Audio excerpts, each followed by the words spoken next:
Hello, everyone, and welcome to another episode of Canned Air, your tribute to pop culture. I am Jeremy Colley. I'm Jack Doherty. And joining us today to talk about his new movie, Roswell Delirium, we welcome veteran cinematographer, television camera operator, writer, and director Richard Bakewell to the show. And we had a lot of fun talking with him, didn't we, Jack? Oh, we did. Absolutely. I think he'd be fun to hang out with. I think we're all fairly like-minded, seem to like all the same kind of things. Yeah, and we could probably get a job. Who knows? We're not coming out of the woodwork, which all this will make sense once you guys hear the conversation. But yeah, I just realized I kind of overshot a little bit, but just give it a little bit of time, ladies and gentlemen. That will make sense here in just a few minutes. But no, it was awesome to have Richard here. He tells us all about his movie, once again titled Roswell Delirium. Tells us about how he got into the industry, some of the other things he's done, and much more. It was a great conversation. We'll have to get him back sometime. But before we turn you over to it, don't forget to find us on Twitter at CannedAirPod, on Instagram at Canned_Air, and on TikTok at CannedAirPodcast, and at CannedAirPodcast.com. A couple different ways you can support us. There's our Patreon link and a link to our merch page. So get some extra content, or get a t-shirt or mug. Get some extra Canned Air just for a little bit of your money. Help support the show. And another thing that's fairly new with us is our YouTube page is ever growing. So go check us out, Canned Air Podcast on YouTube. A lot of the conversations we're having now are going to be on YouTube when the audio version releases. Really trying to push the video medium and trying to learn more about how to do it, because we're definitely changing with the times. Yes, a little late. This is probably where we should have started actually 10 years ago, but here we are. Better late than never, right? Right. What else am I forgetting? Evergreen Podcast Network at evergreenpodcast.com. Yours truly, Canned Air, with a lot of other great podcasts are all on this network. Very proud to be there. Once again, evergreenpodcast.com. I think that's it, unless I'm forgetting something, Jack. That's it. I think that's it. So let's kick it over to our conversation with Richard Bakewell.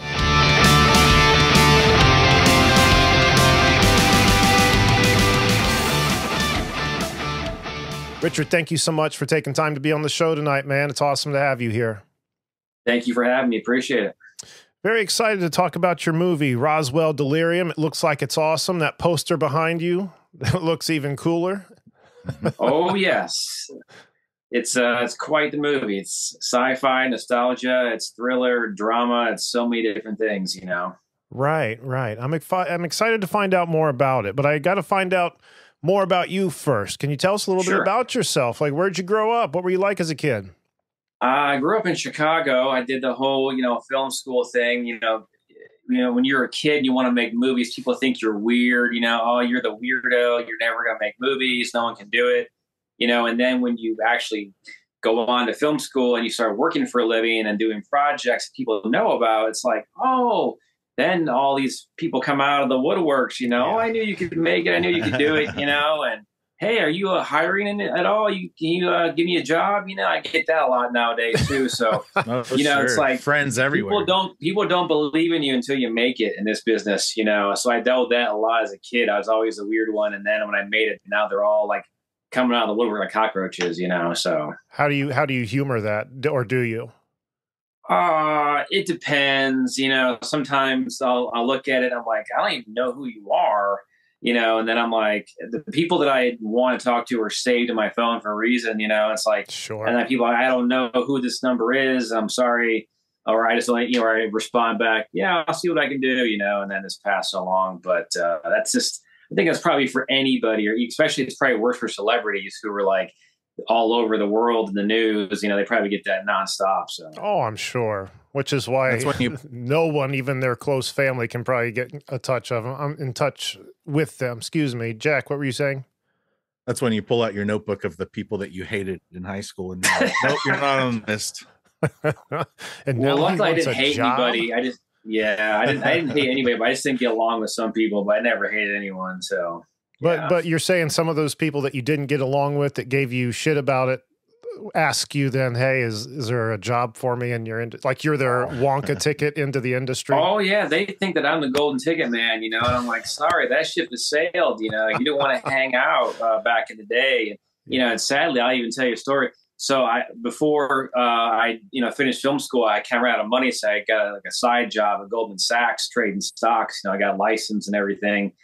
And, my cousin, who I never talked to but one time, reached out for a job. I'm like, are you kidding me? And I came to your birthday party. You wouldn't even talk to me. So I'm definitely not giving you a job, so. Wow. And you said that to him? Oh yeah, I did. That's I totally awesome. did. I was like, you were too good. You were the quarterback down in Texas playing football. And then you just didn't want to talk to me because I was just a little peon cousin, So I'm like, nah, I'm good. So. Damn. That's sweet. I wish I could have witnessed that. It was quite a moment. It's like, it's like how you treat people in your life and in the business is, definitely reflects who you are, and you have to maintain a certain way of treating people, because it will come back to you. It's like, I don't forget things. I'm like an elephant. I don't forget anything. So yeah. Yeah. Remember, we had Billy West on the show years ago. He said the same thing. I was always making these noises growing up, doing these voices, and people would give me shit like, why are you making those voices? And then after I became famous, it's like, why aren't you making those voices? Right. Damn. So, okay. You say you studied film in Chicago? I did. Yeah. I went to Columbia College, Chicago, and it kind of took longer than I wanted because I kind of ran out of money after the second year and had to write bad checks to stay in school. And then eventually they kind of caught on that I was bouncing checks. And then I had to take time off and then save money and then go back a couple years later when I could afford it, properly. So. Right. You're dedicated. Oh yeah. I wanted to graduate, but it's I don't come from very much, we were kind of middle class poor growing up. So we didn't have a lot. So, but I was like, I know I want to do this. I'm going to find a way. And I thought, well, the bad checks will carry me so far, but eventually hey, guess what? Sorry, you can't keep coming to school. And then I had to work harder, to pay the rest. And back then I think it was $3,000 a semester to go to school. And now I think it's $30,000 a semester, that same school. Yeah. It's really gone up. I don't know I don't, that's why kids don't go to film school anymore. It's just overpriced. It's too much money. You want to blame it on inflation, but that's quite a hike. That's more than inflation. It is. I mean, because then you got to pay. I had to live in a dorm for a while, and then apartment downtown Chicago is expensive. You got to pay for your books, your lab fees. I mean, there's so much stuff. It's just not even that. It's not a flat rate. It's you got to keep adding on to that. So it gets really overpriced. So based on what you were saying earlier, then the movie industry has intrigued you from a very young age. It wasn't something you stumbled into as an adult.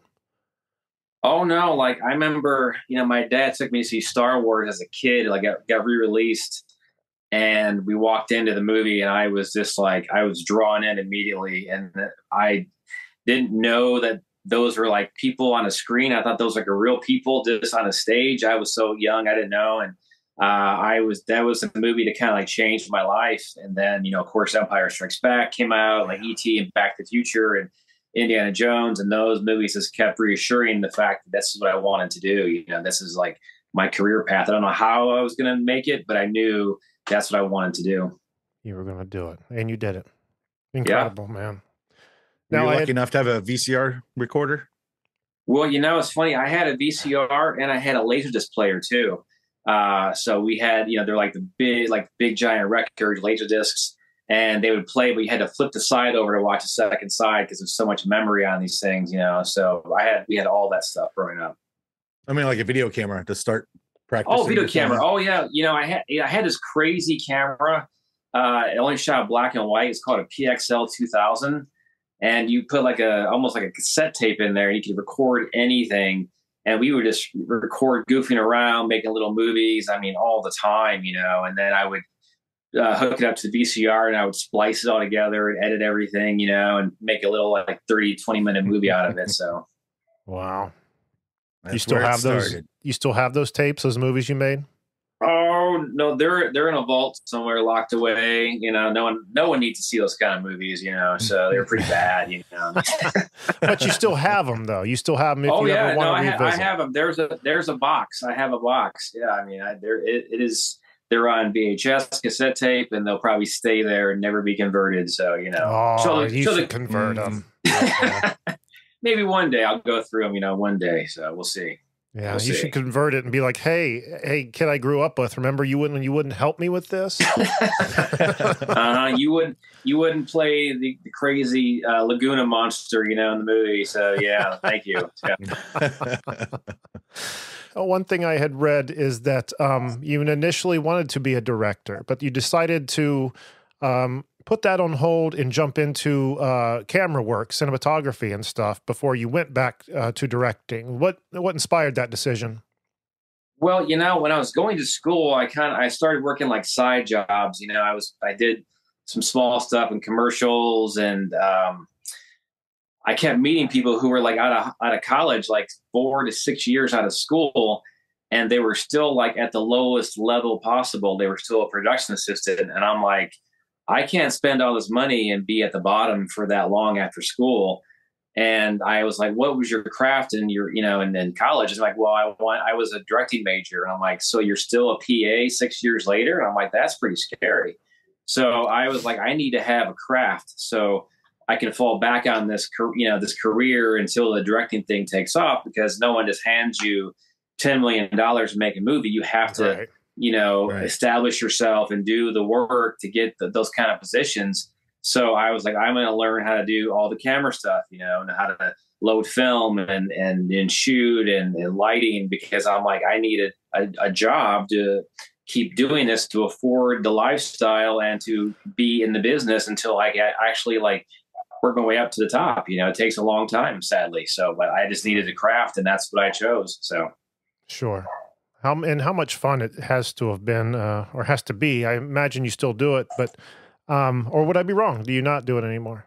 Oh, no, I do both. I mean, I kind of do both. And then, you know, it's funny because a lot of the jobs I do, because like really like in 2020, everything changed everything. And a lot of the work that I did, people wouldn't come out of the house. So I also had to take on the producer role too, a lot of times, because the producer was back home, you know, and they wanted to see everything live. So like me and my team, we put together this whole system so they could see everything like as the camera would see it, you know, like live, you know, just hooking up basically through a Zoom, but like a way to be wireless, and they could see the camera moving all the time.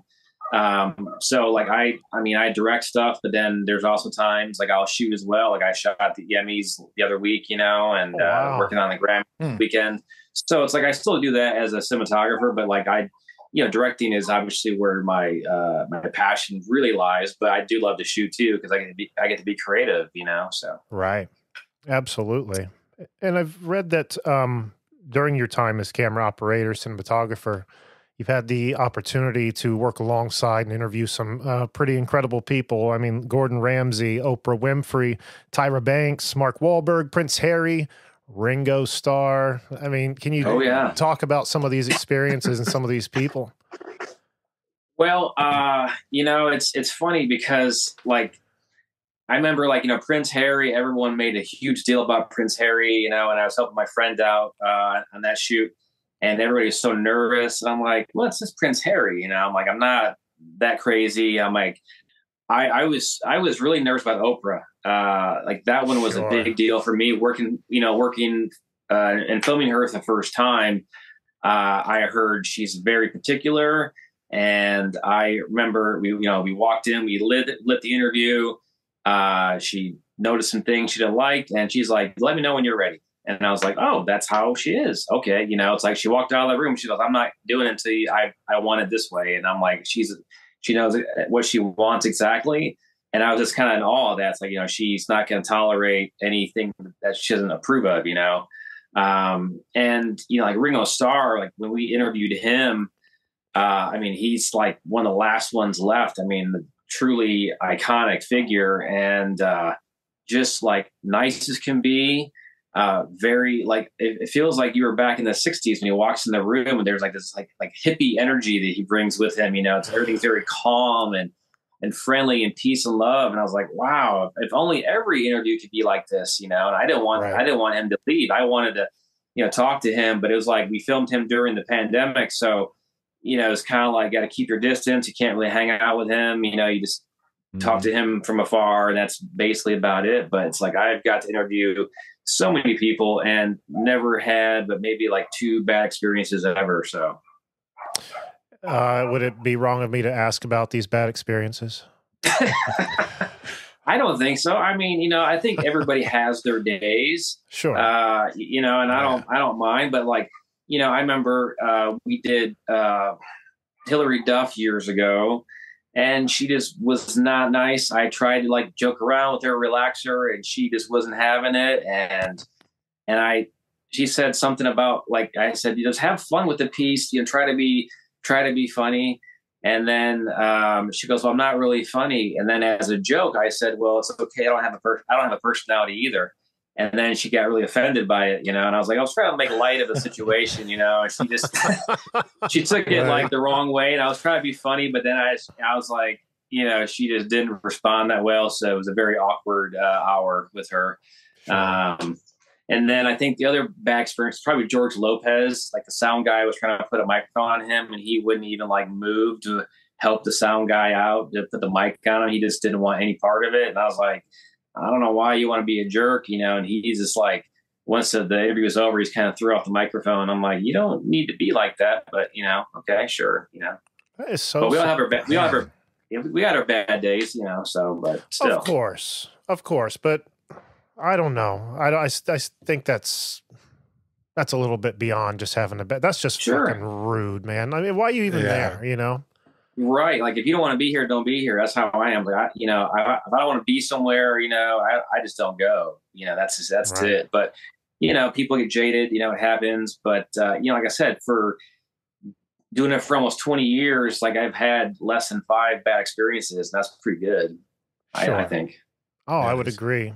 I mean, yeah, when you're doing what you do, it's inevitable. You're going to have those experiences with those people. Sure.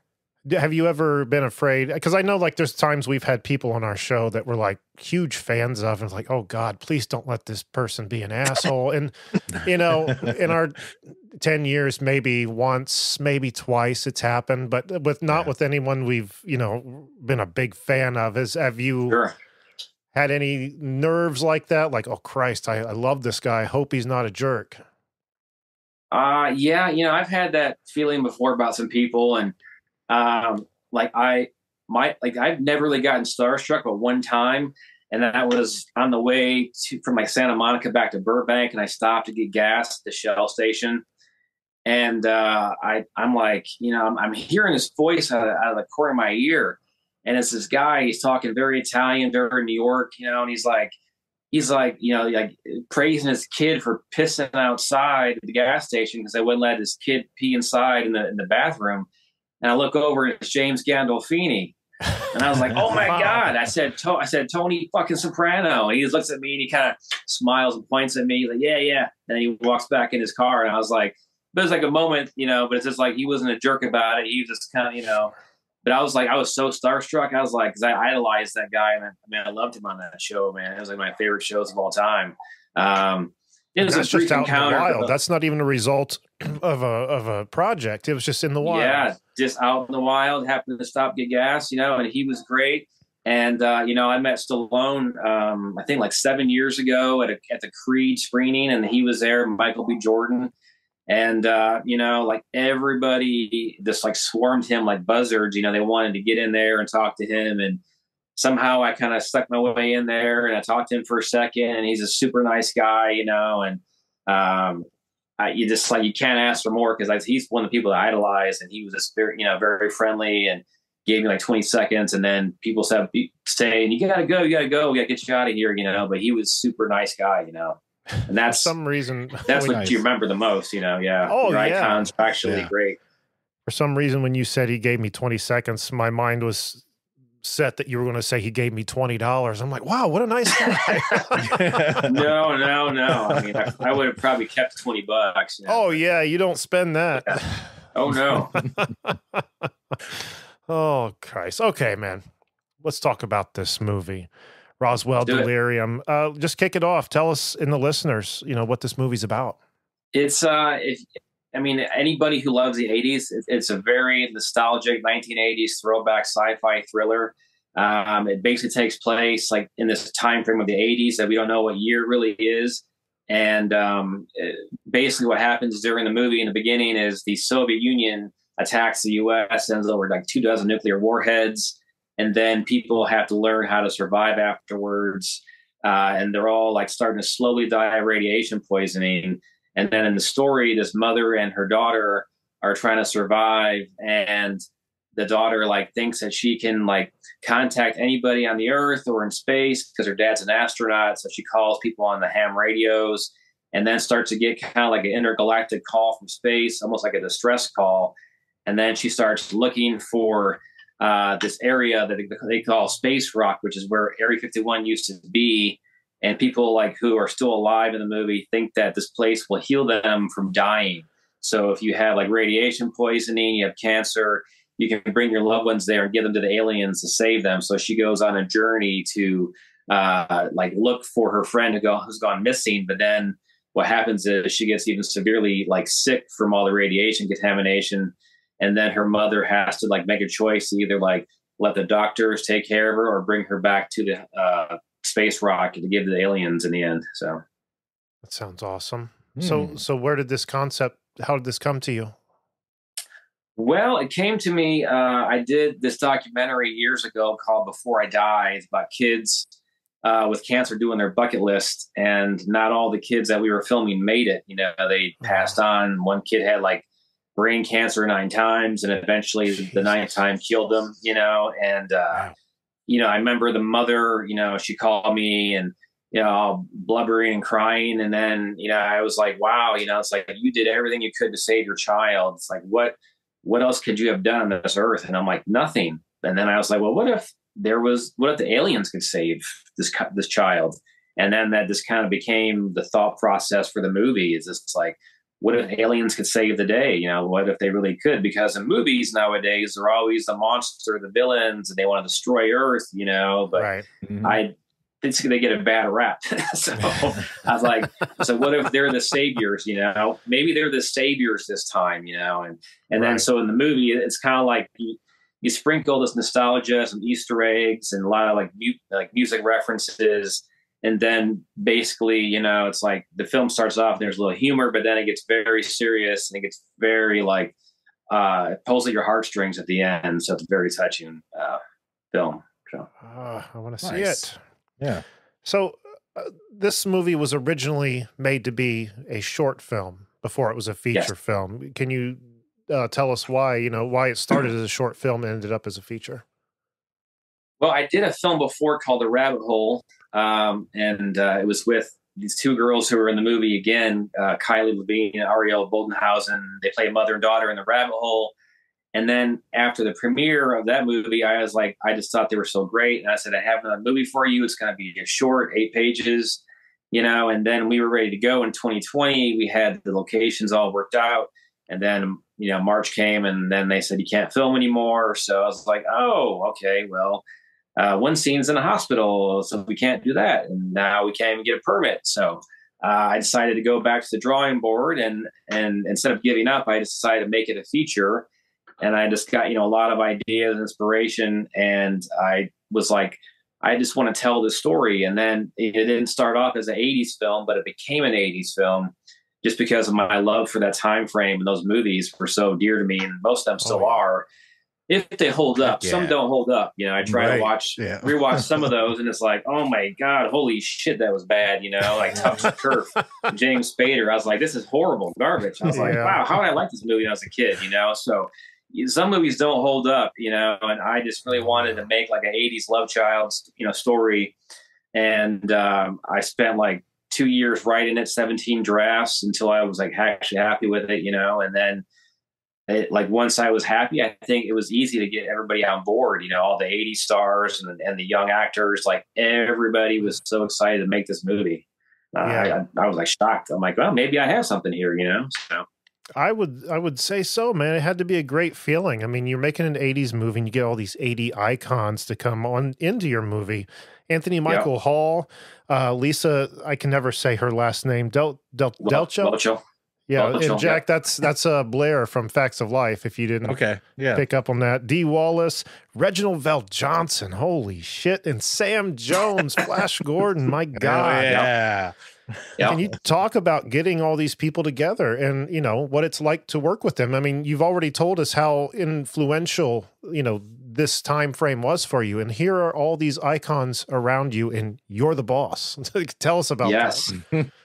Well, you know, it's funny because I just saw Sam last week at a screen in Arizona and he flew out for it, you know, and when I was a kid, I had a laser disc of Sam Jones and Flash Gordon, you know, very dear to me. And I watched it 100 times. So he was always like somebody had to be in the movie. And, you know, he's this very large man, very loud, but like, he's like a gentle giant, you know? And, like the funny thing about like working with Sam is he's used to this old school way of filmmaking. You know, you yell action and you just do it, you know, and you start going. And I'm like, well, I don't say action. I say whenever you're ready.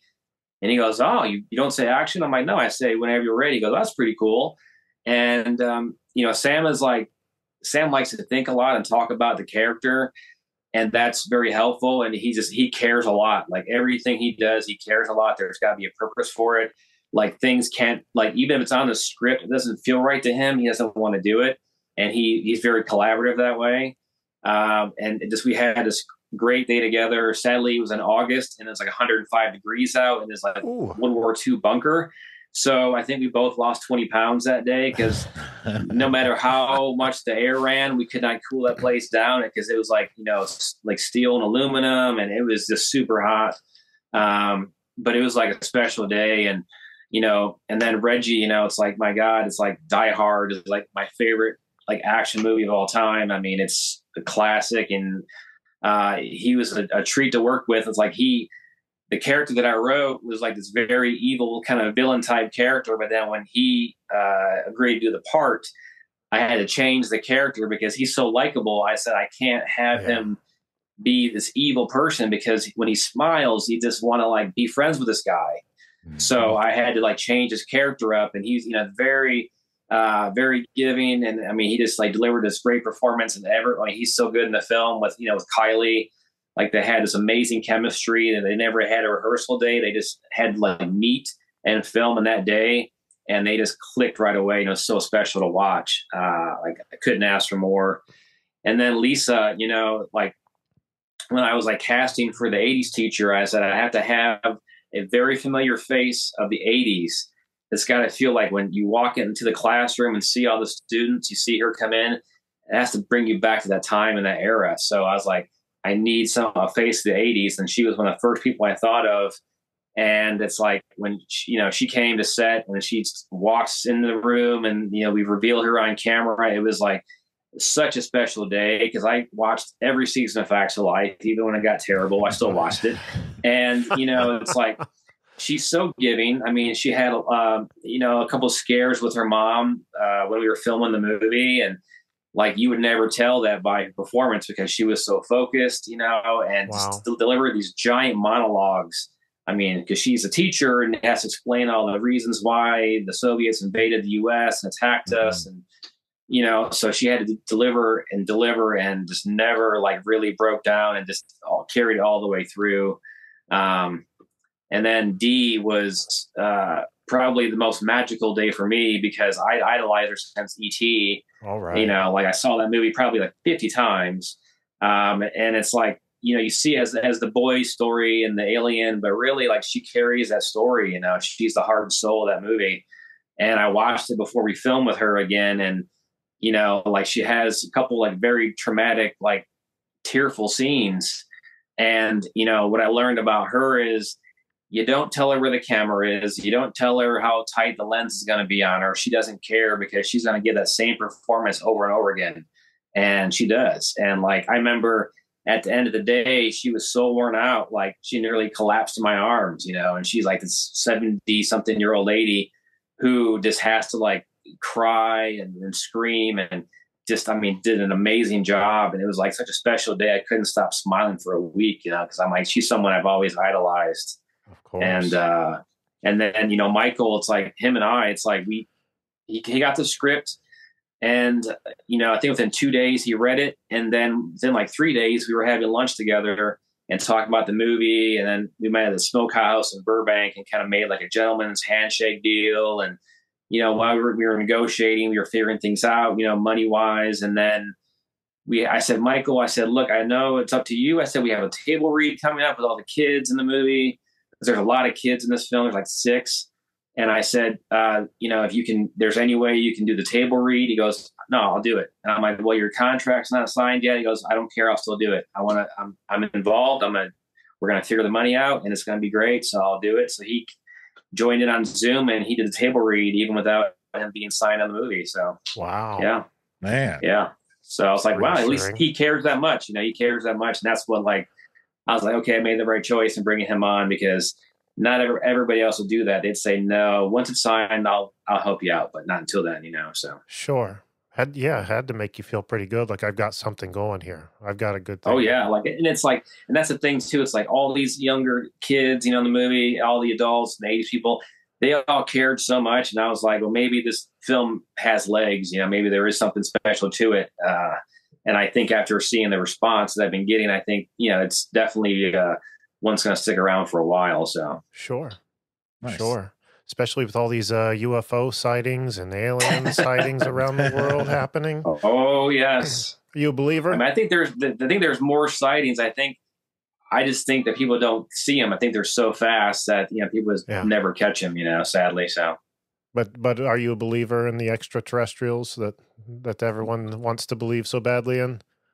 You know, I am. You know, it's like I think we're just a small microcosm in the world. You know, Earth is so small. Oh, yeah. There's so many galaxies that we'll never even find and get to. It's like we have to be like completely idiotic to think that we're the only like species that matter on this world. And so I'm like, I think the aliens have been here. They've probably been here several times, but I always think that we're probably the most violent species. You know, in the world, in the universe. So I feel like, I think aliens don't always want to come here knowing that we're always ready to shoot them down, you know? So that's what I think. Sure. So. I'm sure you've probably seen the photographs. I mean, they've been out for a while now, but that the James Webb telescope released of deep space, where you can just see all of those different solar systems just crammed in one one photograph. There's thousands of them. You can't look at that and think we're alone, or, you know, we're the only ones out here. There's no way. I mean, if anything, it's like, okay, there's definitely something out there. The lottery has had multiple winners before, so it can't just be our lives. Yeah, I mean, there's definitely more out there, you know, and I think like people would go into mass panic if they knew that aliens were out there and just, you know, invading the U.S. I mean, people would start like you look at like 2020 when the pandemic happened, people went out and bought guns like crazy. Like, oh yeah, like there were more people in line for guns than there were for food. So I think people would go into that mindset again. We got to protect ourselves. You know, I'm going to shoot these aliens. You're gonna have all kind of crazies come out for sure. You know, so no doubt, doomsday bunkers being built in every other house. Yeah, indeed. So I don't know where I'd lie on that spectrum. I'd like to think I'd keep a cool head, but at the same time, I don't know. I think I would be cool until like, you know, until like something else, maybe a little like scared. Like, all right, well now maybe I got to shoot him after all. But, you know, I would hope that's exactly it. Yeah. That they came here in peace. I would assume they'd come here in peace, you know, so. Makes me think of the beginning of Independence Day when all the big ships settle over the big cities and there's all that whole group of people that are just staying. They're like, oh, this is awesome. And then they blow up. Like, oh, shit, we got to run. We were wrong. It's time to go. It is time to get out of here. Yes.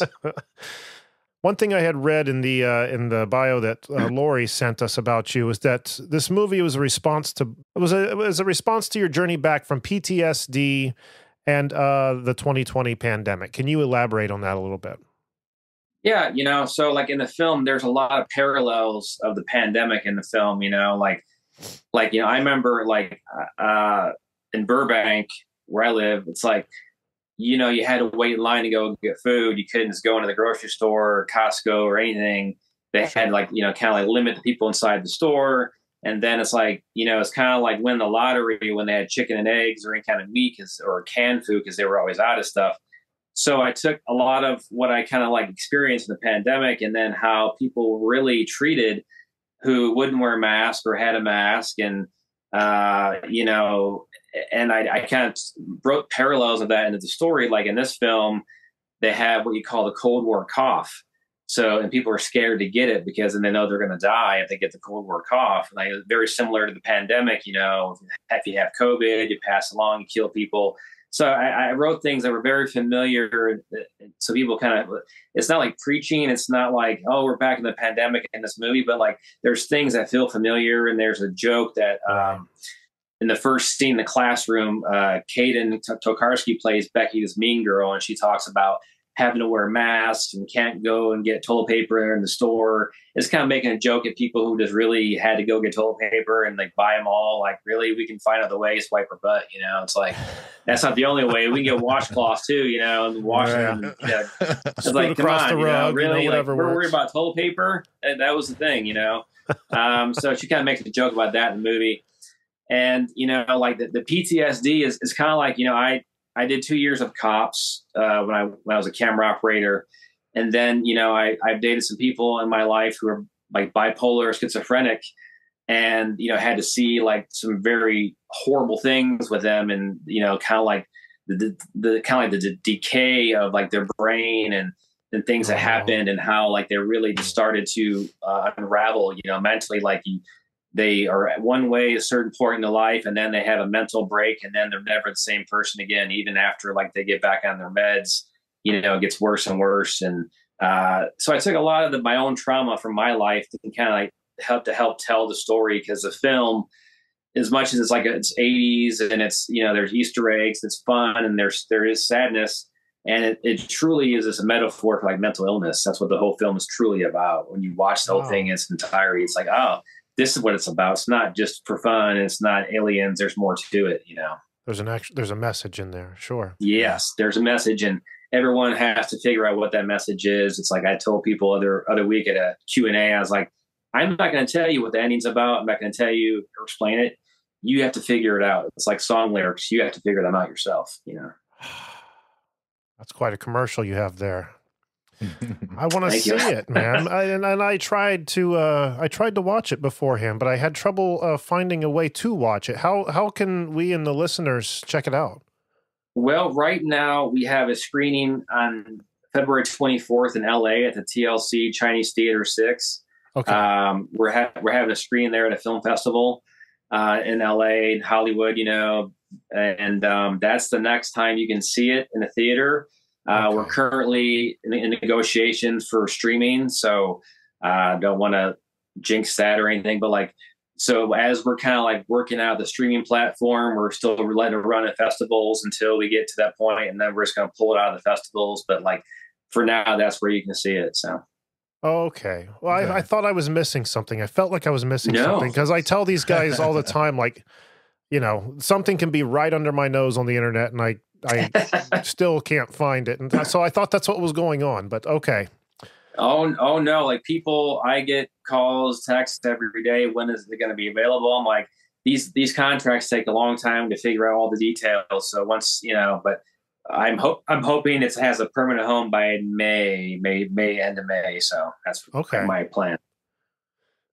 And cool. Is there any chance of there being any screenings out like toward the East Coast at all? We're in Ohio. I would love to see it. Oh, what part of Ohio? Columbus. Oh, you're down south. Yeah, there could be. I'll have to look at the festival run, but yeah, I think there might be a possible screening down there too. You know, I think the next one is like next month in Godfrey, Illinois, kind of a random place, really down south Illinois near St. Louis. So it's playing there in March, but I'll look at the Ohio festival run too to see where that's going. So, did you say you used to live south of Columbus? I used to live north. I did live up in Paynesville for a while. So for a couple years. Okay. Yeah. So I'm very familiar. I've been to Columbus a lot. Okay. So you probably don't miss it too much. There's not a lot here to miss. Yeah, really? Yeah. Well, to be fair, no, I don't miss it at all. I don't miss it at all. There it is. You know, it's like, no, you know, I go back once every like 2 years, you know, to see some family that still lives there. But I'm like, no, I'm good. I'm good. Yeah. So being in Burbank, look at you, man. Yeah. You know, you live in Burbank and then you get used to the weather. It's like, you know, I come from a smaller town. So, you know, I live in Chicago, the downtown in the heart of the cold every winter, you know, and there's like 2 degrees with the wind chill. So it's like, oh yeah. When I came out to LA and I got to taste the sunshine like all year round. And I remember my first year here, I went to the beach on Christmas Day and I was like, I could never do that in Chicago. And I was like, why am I going to even go back there? It's like, this is ridiculous. So I was like, I eventually made the choice to come here for good. So small part of me that kind of hates you right now. Christmas on the beach, man. Come on. That's not fair. I want that so bad. Like, yeah. I mean, it's like, it's a life changer, you know, like you're always, it's hard to be in a bad mood here because there's always sunshine. It rains like 6 days a year.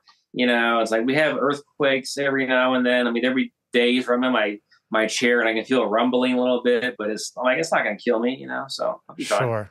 Take that over snow and cold any day. Exactly. Damn. Well, how cool Palm for trees you, man. with Christmas lights too. What's that? Palm trees with Christmas lights. Exactly. Do people over that way still get nuts about Christmas lights like they do here in Ohio and lawn ornaments and stuff, or is it just kind of forgotten? No, there are certain parts of, like, I know there's certain parts of Burbank where they really do it up. Like it's almost like the Griswolds, you know, Christmas, and they have like thousands of lights, these giant ornaments outside, and blow up, you know, Santa Claus and reindeer. Some people get really over the top crazy, and some people just put like a little light bulb in their window, you know. So Sure. you get the spectrum of the fanatics for sure. It'd be interesting to see all that up while strolling around in t-shirt and shorts and just. Well, you know, it's like we celebrate Christmas here, but it never feels like Christmas because it's not cold or it's not snowing. So I'm like, I don't really think that we're experiencing the winter here. It just never really happens. So. That's why it's so appealing to me. One of these days. One of these days. But I want to remind everyone, again, February 24th at the TLC Chinese Theater in Hollywood will be the next screening. Where do people go to get tickets for that? You can go to lightforcepictures.com, and we have a Roswell Delirium page that has all the ticket information to go buy tickets. Okay. And I'll put a link of that in the episode notes. But perfect. Richard, thank you so much for taking time to be here with us and tell us about your movie. Congratulations to you, man. Yeah. Man, thank you again. Thanks for having me. It's been great. All right. And once again, that was our conversation with Richard Bakewell. Damn, that was a good conversation. I enjoyed that quite a bit. What about you, Jack? Oh, it was definitely good. It's kind of weird that we are, like how he's talking about the PTSD and standing in lines waiting for food. It's kind of weird that we know how that feels nowadays, I guess. What do you mean? After the pandemic. Oh, after the pandemic. I mean, that wasn't nearly that bad from what he was saying here in Ohio. I don't remember a time I couldn't get chicken or eggs. It was always I don't either, but I can remember the toilet paper. Yeah. But I mean, there's a few more people over there in California versus here in little Columbus, Ohio. So Sure. It makes all the difference. Though it's ever growing, Columbus, ever growing. Yep. But I'm very excited to see this movie, Roswell Delirium. I had been looking everywhere online. This makes a lot more sense as to why I couldn't find it. You know, you read stuff online, and sometimes facts change, or the facts that were put online were never right at all. I thought this movie had been out since October, so I was beating myself over the head with a club, like, why can't I find this damn movie? But same here. But again, that screening, TLC Chinese Theater in Hollywood, February 24th at 4 p.m. Once again, there's a link down in the description that you can go over and get your tickets if you're in the area or if you're interested in going. But want to thank him so much for being on the show. You can find him on Instagram at Rick Bakewell, and you can follow Roswell Delirium on Instagram at Roswell Delirium. Makes sense, right, Jack? Why wouldn't it be called that? Why couldn't we do that? I don't know. I feel like when we started our Instagram, it was already taken, so we had to put a can underscore air.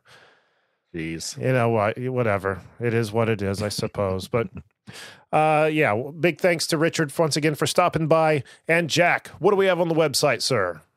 Go to cannedairpodcast.com where you can listen, like, follow, subscribe, buy some merch, become a patron, check out some of the YouTube videos over on our page. And if you'd like to be a guest and promote your work, send us an email on our contacts page. There it is. And don't forget, once again, to find us on Twitter at CannedAirPod, on Instagram at canned_air, and on TikTok, CannedAirPodcast. And on YouTube, again, all these interviews that we're doing, we're getting the video element, putting them up when the audio version releases. And also, I'm going through some of our old stuff, videos that we recorded of great conversations where the audio version's already been out for some time. I've just been sitting on all this video. So just getting it slowly edited and slowly out to you guys so you can enjoy it as much as we did. Because they're great conversations. Getting it off the hard drive so we can delete it. Sending it out to the internet. That too. Let me tell you, I freed up some space, but all the same, they're great conversations, and I'm excited for everybody to see them. But what else? Evergreen Podcast Network, evergreenpodcast.com, the network we're proud to be on. And once again, on cannedairpodcast.com, we have a merch tab, and we have a Patreon tab. 2 different ways you can support us. With a little bit of your hard-earned cash and get something in return. And if you don't have money to support us, that's fine. Go leave us a like and a review on Apple or Spotify or whatever podcast player it is you listen to, because that helps quite a bit. It's not just making us feel good about ourselves. It gets our show more exposure when you guys do that kind of stuff. So a great way to support us, and it doesn't cost you a dime, people. You've got no reason not to do it. Now I'm going to lay the guilt on really heavy. All right, I think that's going to do it. Should we stare longingly and play Sarah McLachlan? Say that again? Should we stare longingly and stare into the camera and play Sarah McLachlan? I don't know. Remember, I tried that years ago with a commercial for our merch page, and that shit got pulled pretty quick. Yeah, I remember that, yeah. Every once in a while, I stumble upon that video, though, and just have to laugh. Our Canned Air t-shirts put up in kennels and chained outside in the cold. Yeah. With sad dog eyes on. A little cringeworthy now that I think about it, but it was still funny. Hell yeah. Anyway, that's going to do it for this episode of Canned Air. Until next time, I am Jeremy Colley. I am Jack Doherty. Thank you so much for listening, everyone, and be excellent to each other.